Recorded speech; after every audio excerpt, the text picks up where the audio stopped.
सियापति राम जय जय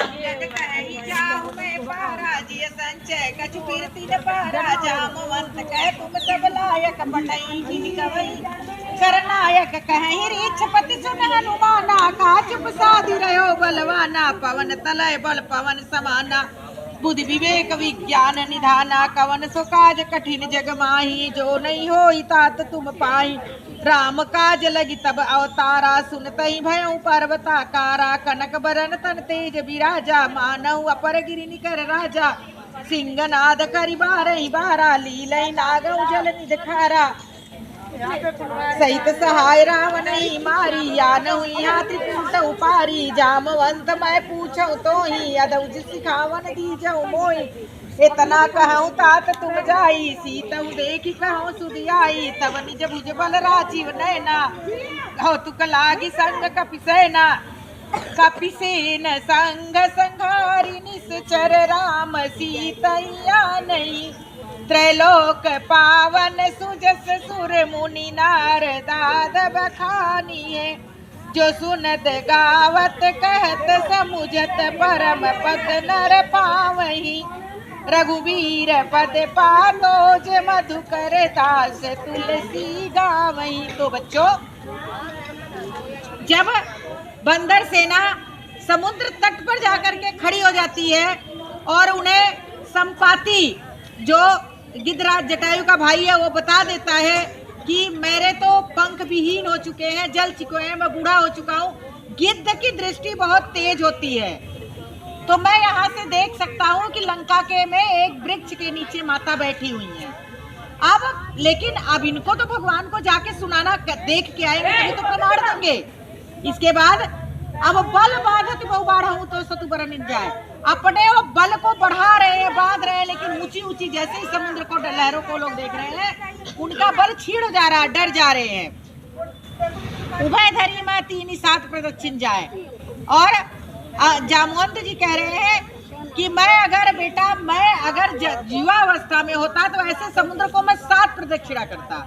अंगद कहीं जाऊं मैं पारा, अंगद कह रहे हैं मैं पार तो जा सकता हूँ, लेकिन जी संचय कत भेद पारा, मेरे मन में संदेह उत्पन्न हो रहा है, क्या पता मैं लौट के ना आऊं।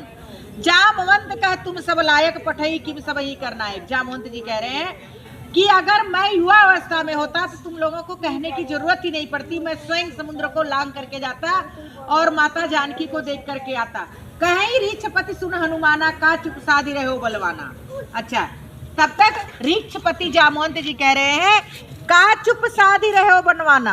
हे हनुमान, तुम चुप क्यों बैठे हो? क्योंकि हनुमान जी चुप बैठे। अच्छा, हनुमान जी को श्राप था। हनुमान जी के बहुत शक्ति थी, वो बहुत बानर स्वभाव के, छोटे इतने नटखट थे कि ऋषि मुनियों के जितने भी कमंडल होते थे, पेड़ वृक्ष उखाड़ कर समुद्र में डाल देते थे। तो उन्हें ऋषि मुनियों ने श्राप दिया कि जाओ तुम बल भूल जाओ। तो उनकी अंजनी माता रोने लगी। उन्होंने कहा मेरा पुत्र धरती पर राम अवतार, राम कार्य करने के लिए अवतरित हुए हैं पुत्र हनुमान, तुमने इनका बल क्यों भुला दिया? फिर ऋषि मुनि अगर किसी को श्राप देते थे तो उसका उपाय बता देते थे। कहे कि जब इनके बल को कोई याद दिला देगा तो इनको अपनी बल याद आ जाएगी। तब वही जामवंत जी इनको अपना बल याद दिला रहे हैं, कह रहे हैं कि पवन तनय बल पवन समाना। पवन तनय, तुम पवन के पुत्र हो और तुम्हारा वेग पवन हवा के समान है।